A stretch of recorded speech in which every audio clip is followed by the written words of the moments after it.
একটা পুলির মধ্যে চানাচুর আর মুড়ি রয়েছে। এখন আমরা মুড়ি খাবো। এখানে বলের মধ্যে কাঁচামরিচ নিয়েছি, ঠিক আছে।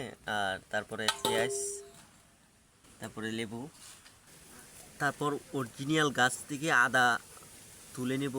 মুড়ি খাওয়ার জন্য গাছ থেকে আদা তুলে নেব। পেঁয়াজটা ভালো করে বটি দিয়ে ছিলিয়ে নিলাম।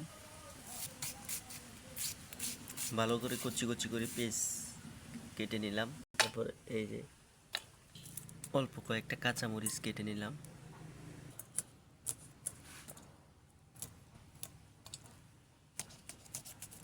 মুড়ি খাওয়ার জন্য অল্প কয়েকটা কাঁচামরিচ কেটে নিলাম। তারপর এক টুকরা আদা কেটে নিলাম।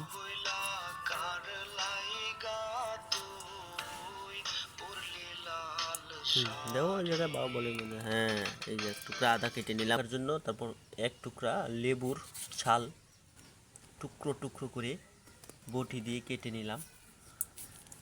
তারপর মুড়িটা খেতে কিন্তু খুবই টেস্ট, মানে একটা গ্রান ছড়াবে, সেই জন্যই কিন্তু লেবুর চুকলাটা কেটে টুকরো টুকরো করে কেটে নিলাম। হ্যাঁ, চুলকাটা বিশেষ করে মানে একবারে ছোটো ছোটো করে কাটতে হবে, ঠিক আছে।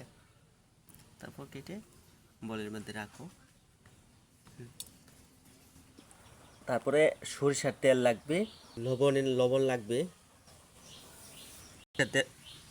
সরিষার তেল অল্প করে দিয়ে নিচ্ছি মুড়ির জন্য।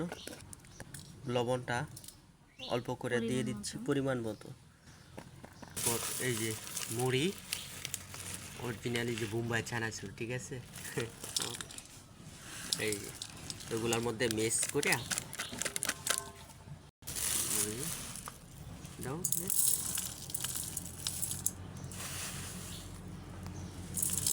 মুড়ি দিয়ে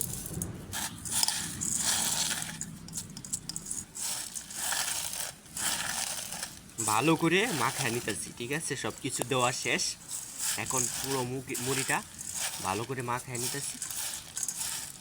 সরিষার তেল দেওয়া শেষ, আদা দেওয়া শেষ, কাঁচামরিচ, পেঁয়াজ, তারপর লেবুর শুকলা সব কিছু দিয়ে কিন্তু মুড়িটা মাখানো আমাদের কমপ্লিট, ঠিক আছে।